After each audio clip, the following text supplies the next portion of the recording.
Hi everyone, it's Martin Shore, director, producer of Take Me to the River. Happy New Year! Welcome back to Take Me to the River's YouTube channel. We are so excited to be back at the start of a new year, welcoming in 2022 with a lot of exciting things happening this year. And we wanted to let you know what we had in store for you all this year. But before we tell you about all the exciting things in 2022, we wanted to have a quick look back at all the amazing artists and performances of the incredible New Orleans musicians and Memphis musicians we featured in 2021.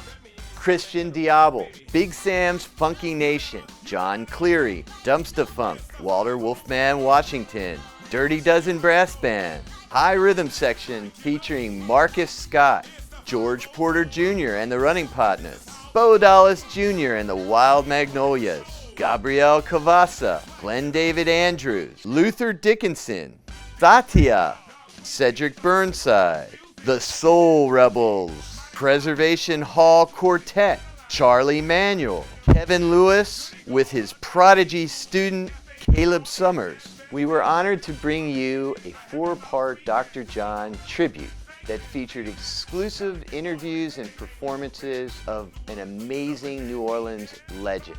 Also featuring many amazing artists from New Orleans paying homage and tribute to the one and only Dr. John. This all came from the Take Me to the River vault, which has a lot of unseen material that is ready to unspool in 2022. Also in preparing for the release of Take Me to the River, I had the privilege and honor of traveling with some New Orleans legends to Spain and the UK to unspool Take Me to the River New Orleans for the very first time in front of a public audience. This week, let's take a closer look at our brand new single, Act Like You Know, featuring Mannie Fresh, D1, Big Freedia, and Galactic. We'll feature some unseen interviews with all of the featured artists, followed by a 60-second video preview. So please, download the song, add it to your Spotify or other streaming services. Please tell your friends, subscribe, come back often, and I cannot wait for next week and the rest of 2022. My name's Mannie Fresh, a.k.a. Figgy Smalls, a.k.a. Elvis Freshly, a.k.a. Manny Glover. I'm Big Freedia, the Queen Diva, your best believer. That's perfect. Ladies and gentlemen, boys and girls, my name is D1. What brought you to New Orleans? An earthquake. I was in the '89 earthquake, which was a Loma Prieta earthquake where the Bay Bridge collapsed on itself during the World Series. And FEMA had just started, and I was a broke ass just starting to play musician. And I got $1,000 from FEMA, and I took it on and went on a road trip to New Orleans. Came down to New Orleans, I met Corey Henry. That leads into the other story I told you about.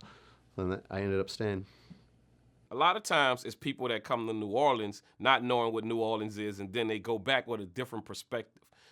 Because we can liven up a party anywhere we go. It could just be 3 of us. And a New Orleans song come on, and they just like tearing it down, and they just like, wow, like y'all didn't need no help from nobody, no support system, none of that. Like we don't. We just love what we do. We love the music, we love the energy, and we'll turn any place into a jamming spot.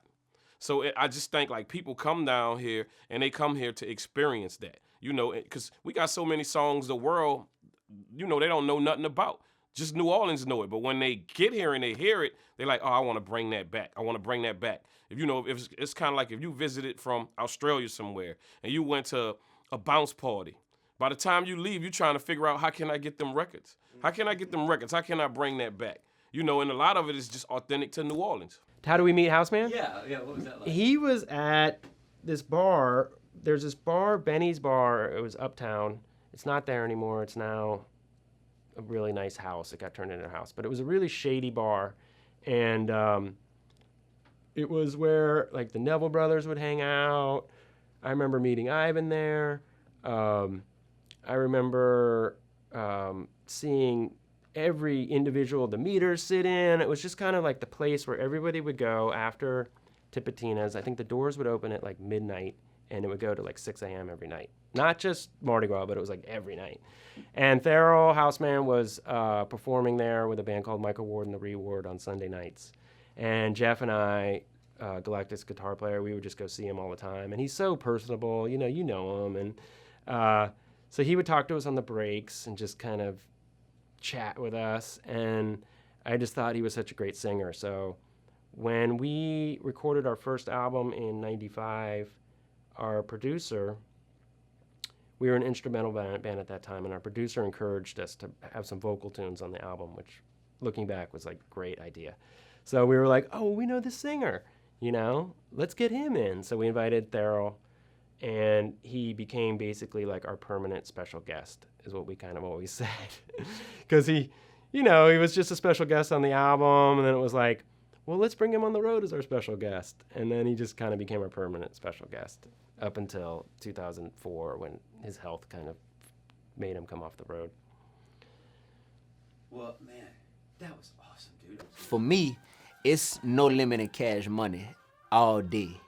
I just grew up listening to rap on top of rap on top of rap. So Mannie Fresh, Master P, Juvenile, Silk the Shocker, Mac, C-Murder, Lil Wayne, the Big Timers, Hot Boys, BG, all that stuff. That's what I grew up spoiled, because I had two of the biggest rap labels in the whole world based in my backyard, basically.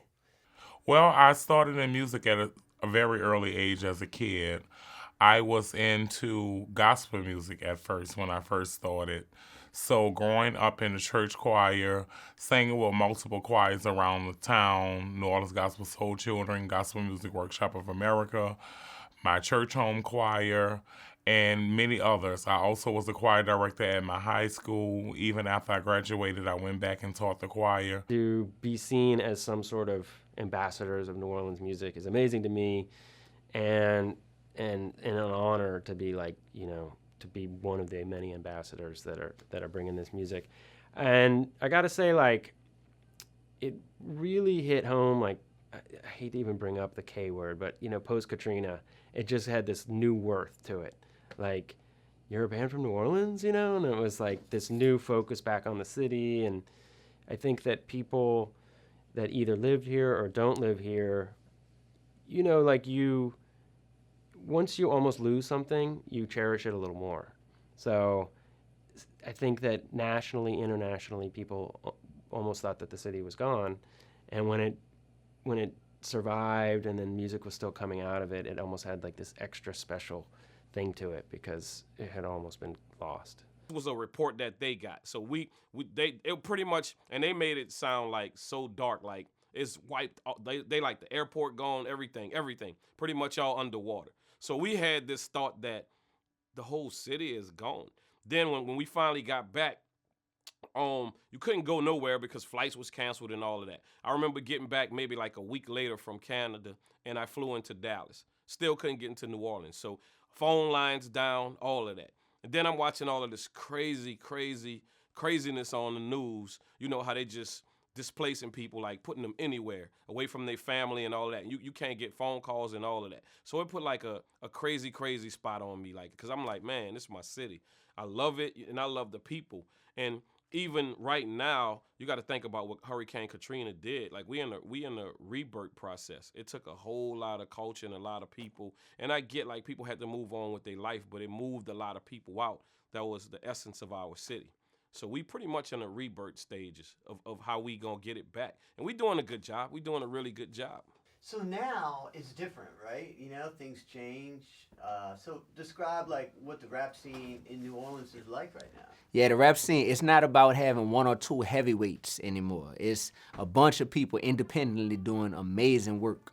You got more styles of music, honestly. I ushered in a new style.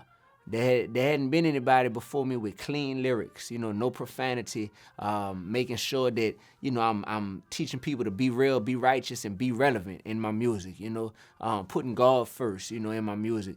That hadn't existed when I was growing up. Nowadays, you got people that's doing everything from backpack rap to trap rap to obviously you got bounce music that's still heavy. You just got a little bit of everything. And I think that's more of an equal playing field than it was growing up. It felt like if you weren't with No Limit or Cash Money, you ain't really have space to make it from New Orleans. I grew up here in New Orleans all my life. Young black gay kid, you know, had many struggles of having to fight and stand up for my rights and my beliefs and who I am. But, you know, that's all what makes the backstory and make me to be the individual who I am and to make me strong enough to be able to stand up, to be proud of the journey I've came on. Oh yeah, you know I'm about to flow deep, I'm about to go off. Man, you ain't from New Orleans if you never had a snowball.